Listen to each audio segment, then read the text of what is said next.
Welcome back to the Wrong Advice Podcast. I'm your host, John Picciuto, and I am blessed to have the man, the myth, the legend, Mr. Eric Cano, in studio with me today. Eric, how you doing, buddy? I'm doing great, John. Common error. There's a lot of, for my entire 41 years on the planet. My name has been butchered for years, and I never really corrected anybody. It's actually Cano. But you are a diehard New York Yankees fan, so the Cano, I will allow the Cano to slide. All right. But for most of my life, it's been Cano, which is wrong. Mortal Kombat style. Yeah, but I just never bothered correcting people. But I think somewhere in the last 10 to 15 years, I was like, all right, well, listen, that's not really my how you say my last name. So it's Cano. Nice. Good to know. Could have probably gotten that out of the way before the intro. It would be like if somebody was like, is it John Prosciutto or is it John Picciuto? Yeah, something like that. Just say Picciuto and don't call me late for dinner or whatever that fucking dumbass thing is. Can you introduce yourself to the listeners? So my name's Eric. I am a casting director and mother agent / model talent manager. Born and raised in Jersey City. Currently still live in Jersey City. I've been working in the fashion industry for the last 20 years or so. And, just really enjoying working for myself this last almost decade, actually. Yeah, that's impressive. How does one start becoming Eric Cano? Well, I think it started with getting fired from my job in 2015. I think that was kind of the watershed moment in my life. Up until that point, let me backtrack a little bit. I am the eldest child of 4. My parents are immigrants. They came here in 1970 and 1972, respectively, from the Philippines. Nice. From a young age, I was always encouraged to just get a good, steady job that would pay me well, and I'd do that job, and then I'd retire one day. Mm-hmm. I'd have kids, get married, all that stuff. Yeah. At no point in the journey, at no point growing up, were my parents like, well, why don't you create something for yourself? Mm-hmm. And why don't you work for yourself? So, I did the thing you were supposed to do. You go to school, you go to college, you get your degree. In my case, English literature degree, with which I did absolutely nothing with. But luckily I didn't pay for school. Shout out Rutgers, class of 03. Nice. And I got a job in retail to get my foot in the door in fashion, because when you're the child of immigrants and you tell them that you're going to take an unpaid internship for a summer, and the first thing they ask you is like, wait, so you're not going to get paid to work? And you say, yeah, it's like, it's good experience, and I'll make connections. And then you find yourself working at Blockbuster Video. your summer going into junior year of college.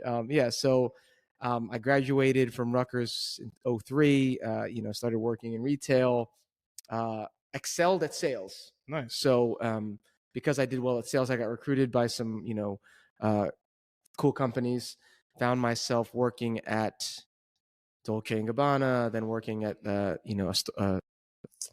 very well-respected store that's no longer a business called Jeffrey, New York.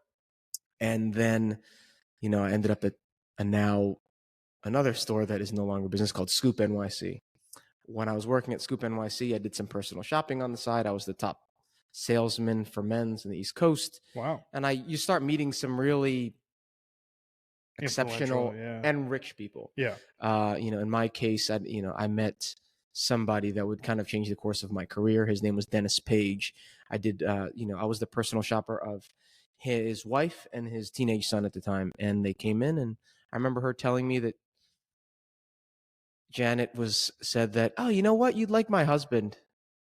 And I was like, oh, who's your husband? He was like, he works in publishing. I'm like, oh, what kind of publishing? Is he like, I asked, is he at Penguin or Simon & Schuster? She goes, no, he works for a small interest a magazine publisher called Harris. And I was like, is your husband Dennis Page?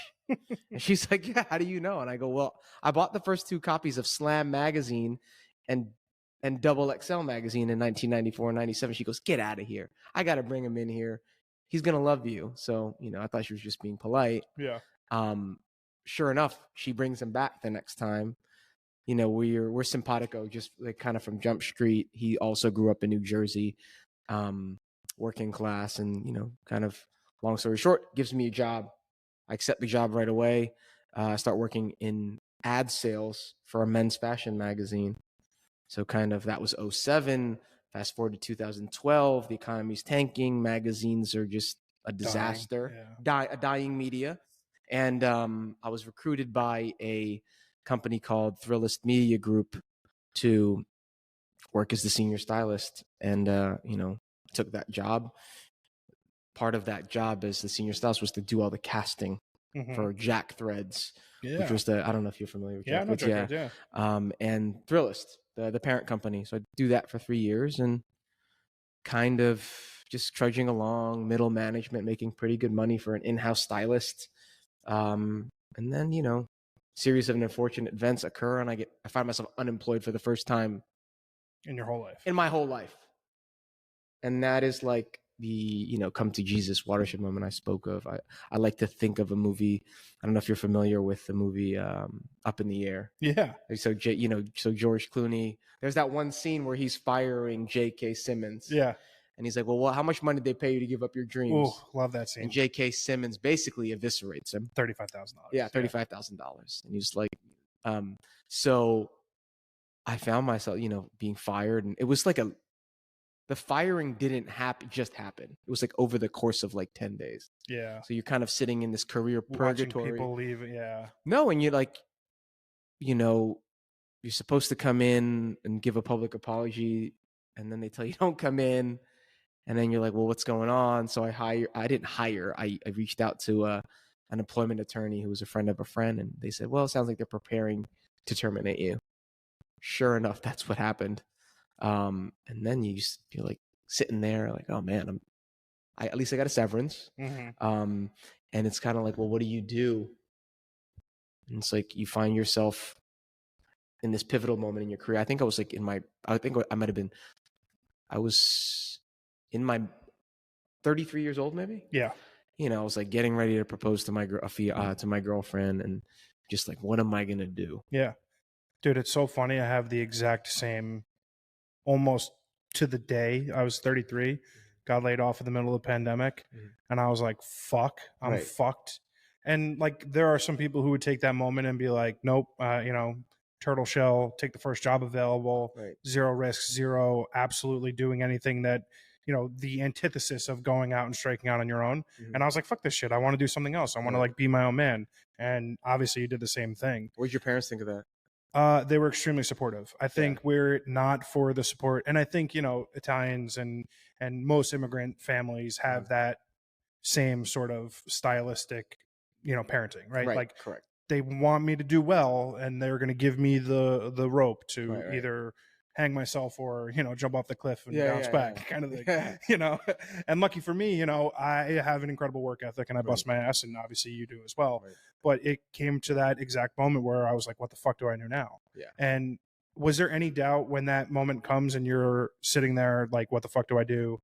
And was there any hesitancy to go strike out on your own? Well, I took a beat, you know, I started kind of seeing what the job market was like, and it was bleak. It was like, you know, what do I do? Do I want to be another in-house stylist at some company that, you know, it'll be fine, it'll pay okay, or do I,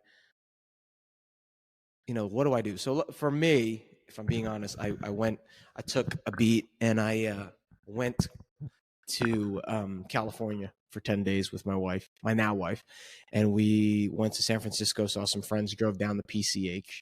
She drove down the PCH down to LA to see other close friends. And in that time, kind of I did some soul searching. I'm like, what am I going to do? When I told myself then that I would give myself this trip to not stress out about it because I had enough money to kind of be okay. But at the minute I got back, I was going to get to work. So, you know, I took my laptop to the bar that my brother worked at, and I posted up every day. And I just, you know, what am I going to do? What am I going to do? And I remember, so what I did do was I made a list of every single person that I'd ever done a favor for in my entire adult life, career, adult life. Like, is this now a good time to call in some sort of favor, see what's going on, kick the tires? So I did that. And that it wasn't fruitful immediately, but a month or two later, it would pay off. So what I did was I had lunch with a friend. I don't know where he's at now.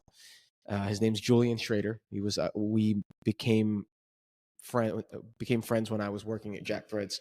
He was the model I probably worked with the most, that I booked the most. And he told me, he was like, well, why don't you just forget about the styling, just lean into the casting? He's like, you were really good at it. You remember everybody's name. He goes, I think you could do that. He goes, what do you got to lose? And, so then with that in mind, I was like, yeah, casting, it's a little bit less labor intensive than being a wardrobe stylist. I think any wardrobe stylist knows that it's just a lot of work. It looks like you're playing dress up, but there's a lot of prep that goes into that. You're carrying around these heavy IKEA bags everywhere you go. If you don't have a car, you're bringing them onto the subway, buying, return it. It's just really, it's a grind. It's hard labor. So I thought about that for a millisecond, decided, all right, I'm going to lean into casting, which brings me back to now I'm, going through my Rolodex and, who kind of owes me a favor. And it turns out all these people that I've kind of started, that I met when I was early on in my career have now been elevated into positions, decision-making positions, power positions, where they can hire me. And, they did, got my first two big clients like right away. The LLC wasn't even really finalized yet. But I was working on a fashion week, my first fashion week show, and working on the launch of a women's lingerie brand that just recently sold for millions and millions of dollars. Wow. So, I guess kind of I've always just been really kind of nice to everybody that I've met along the way. Totally. And I think that combined with a good work ethic and, I think, I got a lot of good cosigns from some of these people. So that's kind of the long story long. It's funny. It's like the lesson that I've learned in, creating a career out of thin air, right? Like I had never taken. It's a good way to put it. Yeah. I mean, because I did it and I'm doing it, and it's the simultaneously the hardest thing I've ever done, the most rewarding thing I've ever done, the most fun thing I've ever done. It's like all of those things. Kindness goes a long way, like facilitating of relationships and building those bonds with people, whether you meet them for 5 minutes, 5 hours, 5 days, whatever, can be crucial, because I think that's like the crux of life, like friendships, community building, like those are the things that are inevitably going to lead you down the line to success.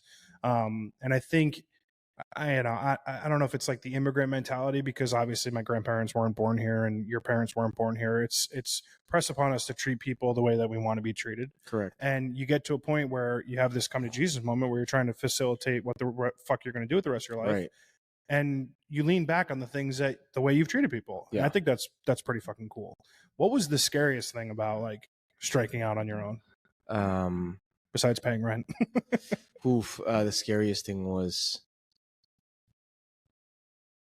tax season. It's still the scariest thing. I've been at it since 2015 on my own, and I could stand to everybody's like, well, you pay your quarterlies? I'm like, no. How do you want me to answer that question? I always pay my taxes, but it's always like knowing, it's like that that dreadful time where all the 1099s are coming in. You're like, oh, I should probably get my act together, and then you're like, you see that 4/15 date is rolling around, and you're like, I'm gonna extend till October. I'm currently in that position again. Every year. It's like, and for me, it's just filing my expenses. Compiling all those receipts. That's the scariest part. Honestly, it hasn't been that bad. I always wonder. A friend of mine, I'll shout him out, Ryan Slack, another photographer. Good guy. Also a watch guy. Nice. You guys, he's salt of the earth. You'd really like him. Ryan once told me his father said, "Yo, son, every client you have is gonna fire you at some point." And and he was, he's right. I mean, maybe not fire you, But but not leave, use but you. yeah, but not use you or leave you, or maybe there's a change of at the top leadership wise, and that new creative director, art director wants to bring their people in, and it's never personal, even though it feels personal because they're essentially shutting off a valve for you to make money. Yeah. So it feels personal, even though it's not. You kind of just, and it's happened to me. Clients come and go. I think customer acquisition is tricky. Yeah. I think retaining the clients is easier. If you just work hard and you're honest, and I think the clients come back. I've actually found the acquisition part of this creative career the hardest. Yes. But when you do get a good client, they tend to stick. Yes. And I think the vast majority of people in this industry are probably not coming from sales backgrounds. Right. And I think because of that, I probably had a leg up. You probably had a leg up in being able to acquire new clients. It's business development, right? Yeah. It requires a certain kind of a thickness of skin to go out and just hear no all the time. And then, like your sales director's always like, every no leads to a yes. It's like that cliche that, it's a numbers game. It is. Yeah. But, it's, the client acquisition is for sure one of the hardest parts of this. I'm curious, aside from the dollars and cents of it all, like when you wake up, go to work, like do your daily grind, like what is it, or how do you measure success? Like, placing people in big campaigns, sure. Getting one of your mother agent models signed to a big agency, great. But like, what is success to you, especially at this point of father of two, and you've been doing this for a long time? Yeah, I mean, that's a great question. How do I measure success? I think, or happiness. It's, and if we're removing the financials of it, I think it's, when I wake up in the morning, do I really dread getting dressed, driving to the studio to another day in the, quote unquote trenches? And the answer is, I can probably count on two hands how many of those days I have in a year. Yes, some days are just going to be a little bit harder to get out of bed. Like it's easier to, sometimes it'd be nice to kind of stay in bed. Phone it in, stay in your pajamas, watch The Office reruns, and and God knows that if you ask the people that I'm close with, they'd tell you I could probably stand to take a few more of those days. But, it's that thing that, you do something you love and it's like you're not working. No, you're working. Yeah. It's not like you're on Italian holiday. You know what I mean? I am working. I'm sending emails out. I am texting photographers to see, if they want to collaborate, what their schedule's like.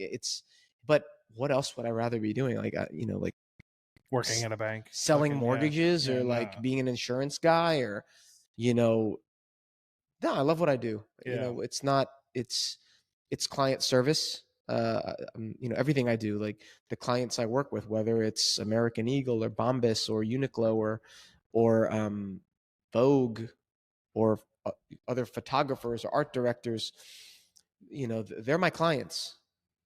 The models that I am mother agent to, I look at them like they're my clients. I'm working with them and for them. And, there are a lot crappier ways to make money. Oh yeah. Yeah. You know what I mean? So I think there's been two monumentally rewarding things to the journey for me. It is the confidence and the comfortability that I've developed in my own skin over the last 3 years. Like I can't understate or undersell really how easy it is to be me, and like the way that me doing my own thing, the thing that I'm supposed to be doing, has like just led to so many opportunities and great things. the flip side of that is at the time in 2020 when I lost my job, I was like, my fucking life is over. Right. Like it's such the duality of my future is wide open and right in front of me, and at the same time, like I don't know what the fuck I'm gonna do. Right. I've developed like thick skin in this industry and the ability to overcome a lot of failure and a lot of obstacles. What do you think is instilled in you that has allowed you to grow through the adversity to become the success that you are today? Well, I think that what's allowed me to be successful throughout the obstacles, it's I try to have a short memory. Definitely try not to take anything personal. And you ever see the movie The Martian? Yeah. Okay. Matt Damon's character gets marooned out in Mars and he finds his way home, right? Ends up, I think the film concludes with him being a professor maybe at MIT. Yeah. And in that, the key takeaway there for me was like he just says you kind of look at all of your problems. It's a big problem, right? You make them, you turn them into smaller problems because it becomes easier to digest them and easier to solve them. And you go ahead and you solve as many of those little problems as possible.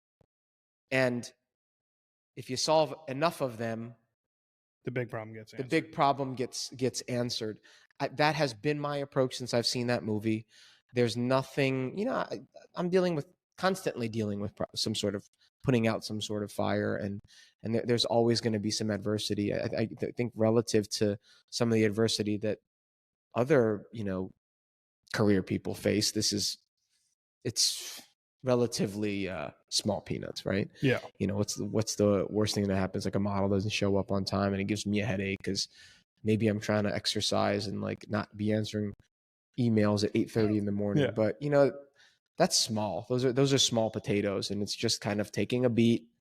I've kind of learned to like. I started doing therapy during the pandemic. The best. Yeah, I was just like, why did it take me so long to do this? Because you're a man. And it's like toxic masculinity, and that's the immigrant mentality.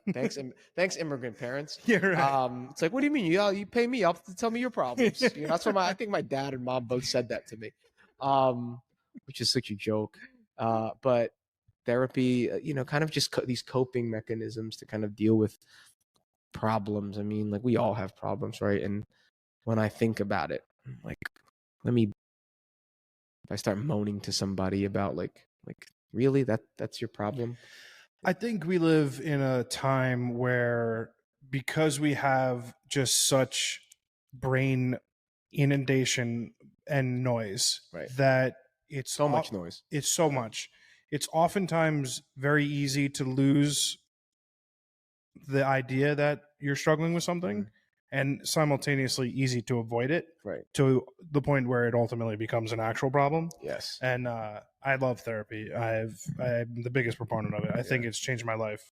Coincided with losing my job. I think it it's exceptional. And I think people who don't do it just are, it's like running a race with one shoe. Yeah, exactly. Yeah, you're doing a disservice to yourself. I think that we all, owe it to ourselves to kind of speak to somebody that doesn't know us from Adam, and kind of just like this is what they went to school for professionally, to kind of help people to deal with their problems or to sort their problems out, or just have somebody to talk to and get an objective opinion. And I think that, unbiased as well. Unbiased opinion. Like they don't know me from a hole in the wall. So they don't know about all the crap all my baggage and all the crap I'm carrying with me. They can give it to me straight. And I think that's what I really like about it. I think that my last therapist, she was great, very sweet, but ultimately I don't think we were the right fit. So I haven't been in a while, but I should get back in. I look at therapy like I look at my relationship with the gym. Because it is a muscle, right? It is like my mental strength is the same as like, me working out. Right. And sometimes I need a few months of really heavy mental therapy. And, right.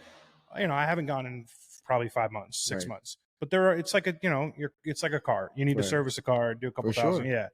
how much do you think the comfortability that you have in yourself as, I hate the word, but entrepreneur and self-employed kind of person came with age and life experience? All of it. All of it. There's a, what's the saying? The youth. No, time is wasted on youth. Whatever. I don't remember what it is. Youth is wasted on the youth, or something like that. Yeah, it's like, yeah, something like, yeah. I don't, energy or exuberance. Yeah, well, you'll need to look that up. It, fact check it. I think it's all perspective. The sad thing about this all is that when you're young, what's this? I know the saying, young, dumb, and full of cum. And you just think you're invincible. That was Jay-Z, right? Yeah, and you know everything. And you swear you're the first. It was like, we're like Christopher Columbus discovering everything, right? You swear you know it all. You're invincible. And then as you get older and life beats you up a little bit, and I'm a really cynical guy, you just see that like you didn't know anything. Nothing. And life actually has to happen to you 100% before you're able to have a wider perspective, which will allow you to be more empathetic towards other people, and will just allow you to be a better, what I hope is a better business person. And I think that I'm 41. I'm going to be 42 at the end of the year. I think 10 years ago, 15 years ago, if I had this career then, it would have already been over, because I wasn't mature enough and wise enough to be responsible, or to not, or to be professional. To not think you had all the answers. Yeah, not to think I had all the answers, or just to keep it professional. Yeah. You know what I mean? Like, for a long time on this podcast, the single repetitive trope was, at 33, I lost everything. Could 23-year-old John or 25-year-old John have taken any of the life lessons that I learned, from 25 to 35 and grown from them? And I think the answer inevitably is always no. The time and the life lived is what allows you in your 30s and your 40s to fucking dominate. Right. And I think, it's nice for me. I'm only a couple of years behind you, but it's nice to know that like I've reached the point where I've figured it the fuck out. Right. And it's like, if you're in your 20s and you're listening to this, it's like, you have no answers. It is okay to be completely and utterly confused about everything in life. The person you're dating, the job you're doing, literally everything, because it's going to take you 10 years to figure it out. Right. It's like the tale of life is, yeah. Yeah. And it's, I feel every year that passes, I just feel more and more comfortable in my own skin. I know who I am. I know the things that I need. I know what makes me tick. And I just know how to, I'm just a little bit more self-aware and adaptive and flexible. Yeah. And you know what? It just makes life, as running a business, that much easier, because you just know, that it's okay not to have all the answers. It's okay to take a beat and, kind of think things through before you say things. Yeah, no. I think if I told 31-year-old Eric that this is what he'd be doing, I don't know that he'd believe. I don't know that he'd believe me. Same. Yeah. I mean, fucking geez. 27-year-old John was fixated on making as much money as humanly possible. Right. Doing as much as possible, like going to the clubs every fucking weekend, and like the things that don't matter. You have to spend the time doing them. Yeah, I'm very, very close friends. My youngest brother's my best friend. I'm 6.5 years older than him. I did everything. I made all the mistakes. I would give him advice, and he would do the opposite. Yeah. People just need to learn through mistakes. That's the only way you're going to learn. You can have the blueprint. This is what you do to have a successful life, to have, the beautiful wife, the cars, the watches, the house, the vacations. And people will still kind of do their own thing. Because who wants to just follow some manual on how to be successful? That's so boring. I think if anything, there's like the biggest cliche ever is like life is what happens when you're busy making other plans. Right. And my life has been that, like, to a T. Like, Yeah. I mean, we didn't know each other 12 months ago. No. And now I consider you a friend, a Yeah. mentor, like someone I like seriously look up to. Right, yeah. And 5 years ago, I had no idea that this world existed. And it's like, it's unbelievable what you could accomplish as you grow with age. Like, No. it's I laugh a lot about like the dumb luck that I've had in Right. life, like being able to figure out what I want. And it took a while, but it's like there's no such thing as an overnight success. It's No. like years, months, weeks, hard work that Yeah, leads I to these mean, positions. overnight success. I mean, listen, if your parents super famous then Yeah, or super rich, Yeah, right. then yeah, overnight success. But you know, for guys like us, no, you know, and but you know, before we continue, I'd like to just shout out our buddy James Walters, aka Yes. James Wolf. Mr. Wolf. We're not sitting here if it's not for James. And funny story about James. This is how life is funny. I'm working at Jack Threads. You know, the budget's not great for talent. The guy that was my assistant stylist said, "Oh, I met this interesting guy on the L train. He's from Jersey too. He's a redhead. You know, I think you should maybe meet him. You know, he'd probably be an inexpensive freelance model." In comes this strapping lad from Bergen County, James Walters at the time, and you know, this was 2012, and that's more than 10 years ago. And he worked for me as a freelance model for a bit, and then we lost touch. He moves out to LA to be an actor or whatever it is that he's trying to manifest for himself. And one day he just texts me and he's like, "Hey, you mind if I introduce you to my buddy John, also a Jersey guy?" And I'm like, automatically yes. You know, I ride really hard for Jersey. No slander tolerated. And he's like, "Oh yeah, hey, let's connect." Yada yada yada. Sure enough, you come in, and a year later, we're buddies. Like, and I gotta say, I don't. The older you get, the busier you become. You have wife, kids, family. I don't. It's rare for me to kind of allow myself the time to make new friends. Same. Or to hang out, or just like grab a bev or do the podcast. But I feel like we became fast friends. We were raised kind of the same way. We like the same things. We are suckers for the same sports teams. But yeah, shout out to James Walters. Not to go off on a I think it's not to go off on a Peter Griffin kind of non sequitur. I think it's so important though, because like so much of life, like what you touched upon early was your life is planned out for you. You go to high school, you get good grades. You go to college, you get good grades. You go to get the first job, the second job, the third job. Everything's laid out in front of you. But what the crux of life is about is the people. Mm-hmm. And were it not for my friend Rick, whose cousin is James, who introduced me to you, we're not here today. No. And that is the beautiful thing about life. And that is how amazing things happen when you open yourself up to the possibilities of the people and the places and the things. Right. And you end up having these kind of relationships, which are fucking hilarious. Yeah. They just come out of nowhere. And it's beautiful. And I'm not everybody's cup of tea, and I'm sure you're not, but we happen to be each other's cup of tea. And it works out. We get to collaborate on a professional level. We're friends. And that, people ask me what I like about casting, what I like about being a mother agent. I really like meeting the people, hearing the stories, having people tell me what they want to manifest for themselves. Why? It's the spice of life for me, like just meeting new people. And I have always been a connector. Same. I've always, if I can help somebody, I will. Mm-hmm. In the case of being a mother agent, in the case of a casting director, let me walk that by. You have a project. You need to find the right talent for your project. I want to be able to connect you and with your end goal. With your end goal. I want to make that happen for you. There is joy in that for me. Same. I can't give you the psychology behind that, why it brings me joy, but it does.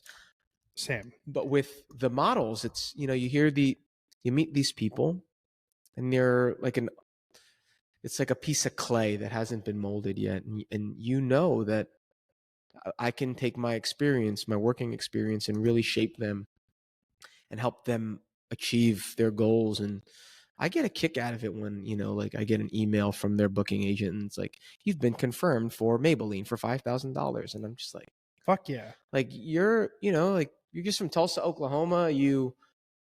That's you introduced me to Kira, right? Oh yeah. Yeah. She's amazing. That's another one, right? You're like, I met this girl, Kira, I'll intro you. What do you think? She is a delight. You know what's funny? It's just like I so fuck with that connector mentality because listen, no exaggeration. 10 years ago, I had no interest in anybody else's success other than my own. Right. And now I've reached peak comfortability and I know my success is going to come. Right. Has come. In the meantime, I want everyone else to be on my level. Right. And that only comes with time and age. No. And it's Kira found me on Instagram. We did a test shoot. I was like, you should meet my buddy Eric. You sign her. Now she's killing it. Yeah. That is life. That is life in a nutshell in such a wonderfully amazing fucking awesome way. Right. I joke around with some of my talent or just anybody that knows me and knows that I've been doing this. And it's, I joke around and I say, they're like, well, what do you hope to accomplish out of this? And I go, one day I hope one of these people is accepting some sort of Academy Award and shouts me out, I just want to thank Eric Cano for, I just want to be on the list of the shout outs. You know what I mean? It's very telling because I'm similar in that I don't need the personal accolades. No. And I think similarly, I'm a back of house guy. I'm the guy. I'm a behind the scenes back of house guy. Yeah. There's something very telling about age, upbringing, and whatever the tie-ins that some psychologists can make about people who want to see other people be successful. Mm-hmm. And I think that's awesome. It's not common because especially in the country that we live in and this time in the world, individual accolades are what everybody strives for. Right. But I have no interest in fame. I have no interest in accolades. Right. I just want to be doing the things that make me happy. And that's taking pictures and having these conversations and living a fun life. I just did this amazing, I'm Filipino and I'm first generation American here, and Vogue Philippines launched last September. And I was asked, two friends of mine, Danilo Hess, a fashion photographer, and Adi Umali, a really talented creative director, mentor, big brother type to me. They said, we're going to work on this Filipino portrait thing. We want to kind of just take pictures, celebrate the diaspora of Filipinos in the fashion industry, models specifically. Mm-hmm.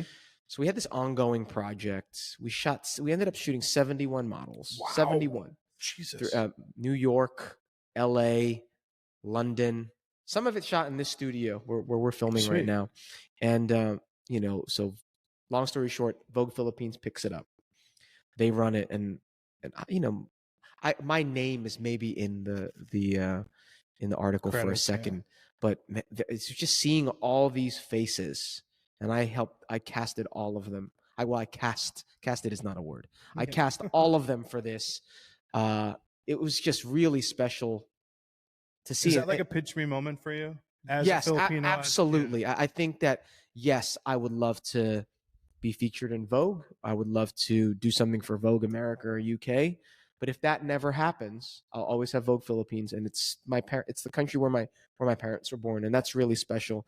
And then, sure enough, a few months down the line, they feature my store, Cino, rest in peace, and I get my picture in there. And I was it's still weird to kind of see my face in there because, like I said, I'm usually the guy that works behind the scenes. Mm-hmm. But I almost didn't post it on Instagram, and somebody was like, "What's wrong with you? Like, take a bow. You work really, really hard. You should, celebrate your successes." And I think I'm starting to learn how to become more comfortable. Yeah. For me, it's just like the check cleared. Cool. All right, let's move on to the next project. But allowing myself the space to kind of celebrate the wins. and appreciate it. Yeah, and appreciate it. That's new for me. Yeah. Yeah. It's funny because I ran into, so like back in the day, I used to write for Elite Daily. I don't know if you remember them. I was an online blogger for them way back in the day. It's like Barstool. Yeah, but it was like for like, millennials and talking about like relationships and dating. And like I had this whole like thing that I told no one about. Like I didn't publish it, that like I was like, it's like Tucker Max. yeah. I mean, it was like, I was talking about like dating and relationships and stuff for Elite Daily. And, we're talking like over 10 years ago. And my point of contact there, I randomly ran into at the Penn Station like 7-10 days ago. Oh, wow. And it was like so nice catching up. And she paid me a compliment that I have such a hard time accepting compliments. I don't know if you're the same. It goes to the accolade thing. I don't like to be like praised for anything. Like it just feels icky to me.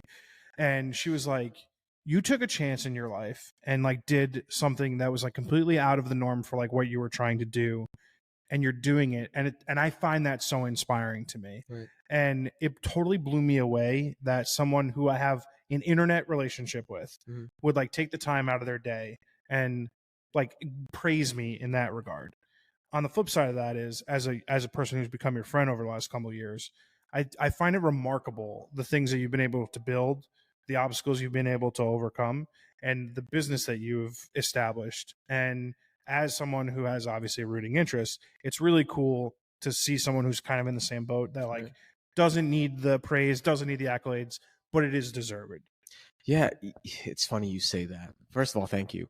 Second of all, this year was the first time I really took a step back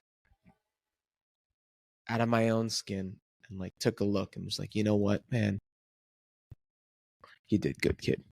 And it's not just the material things. It's not just the watch you always wanted that's on your wrist. It's not the house. It's not the beautiful family. It's you always kept it 100. You were always honest and transparent with the people that you work with, collaborate with, and you just work hard and everybody notices it. And you should allow yourself the moment, a brief moment to just be like, you know what? Maybe I am successful. Yeah. I'll never, ever, ever look in the mirror and be like, man, I'm successful. I'll never. And I think that's what that.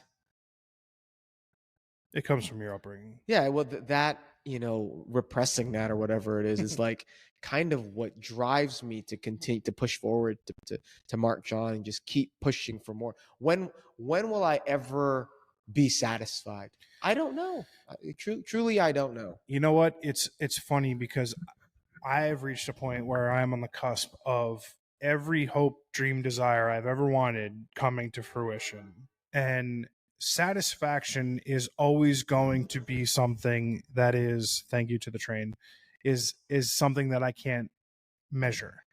I am so blessed to be able to doing the thing that I want to be doing that I don't know if satisfaction will ever factor into the equation. Right. I think it's one of those things where it doesn't matter the dollars in the bank. It doesn't matter the accolades. It doesn't matter the successes. It doesn't matter the failures. The fact that I get to wake up every day and do the thing that I love is all that needs to be measured. Right. And I think that maybe at some point I will be like, yeah, I'm satisfied with what I have achieved, but I don't know if it's, I think if you do something on your own at this age, it's impossible to be satisfied. Yeah, I think you will constantly be moving the goalpost further and further away, which is maybe not the best thing, but it is going to keep you hungry. Yeah, I mean, listen, is there some level of toxicity there? Absolutely. Oh yeah. I remember a while back, a friend of mine said, there's the alley cat mentality and there's the house cat mentality. The house cat knows where its meal is coming from every night. They know who's going to pet it. They know who's going to take care of it. The alley cat scratches, claws its way. They don't know how they're going to eat, but they're going to figure it out. And I think that people that, whether you're in some sort of salary job or you work for yourself, if you can have the alley cat mentality that's just gonna serve you down the road, as far as like being an entrepreneur or working for yourself. It's just, never rest on your laurels, and always just, if you strive for perfection, you'll probably land upon greatness, right? Like, Yeah. there's no such thing as perfect, but you could be great. I love that metaphor. I'm going to steal that. I think there are two things that I've learned as I've gotten older that, like I said earlier, life is what happens when you're busy making other plans. And there's no telling what you can accomplish if you fucking just work at it and you Right. try Right. really hard. Right. You may not achieve the thing that you're trying to do, and that's totally okay. Right. There's a good chance that failure will lead to something else. Right. And ultimately, it's the people, it's the relationships that you make across the way that lead you to the place that you're supposed to be. Yeah. Oh, the places you'll go, right? Like, the places you'll go. Yeah, I just, I love that the variety of my day. All my days are kind of the same, but they're filled with a different cast of characters. It's like I love it. It's today I was with you and a bunch of other people, and tomorrow I'll be doing the same exact thing with 4 other different people, with a whole different cast of characters. And I love it. I wouldn't trade it in. I couldn't see myself working for anyone. Listen, I'll take a side gig. So, anybody who's listening here, you need a casting director or whatever, like, holler at me. But aside from that, I'm living the dream. I work for myself. There's not my biggest problem. My wife would agree. There's not enough time in the day. My biggest weakness right now is time management. It's the elusive. It's trying to find the elusive work-life balance. And that's everybody. It's everybody. It's especially me. It's like, how much time we wear a lot of hats. Yeah, it's like, how much time do I? My kids are. I remember the day I came home with my daughter, and it's like 4 years, just like this. My son, 2 years almost. It's almost 2 years, and it's like, where does it even go? One day I'm gonna wake up, I'll be 62, God willing. Yeah. With I think that's the other beautiful thing about time is you find the appreciation to figure out that work-life balance, because knowing now that you struggle with finding that balance is going to make you work hard to strike that balance. Yeah, because I don't think I knew in my 20s that I was struggling with anything. No, who does? You think you're invincible. Yeah. You're just like, how am I going to make more money? That was what my 20s were. Or how am I going to party more? Yeah.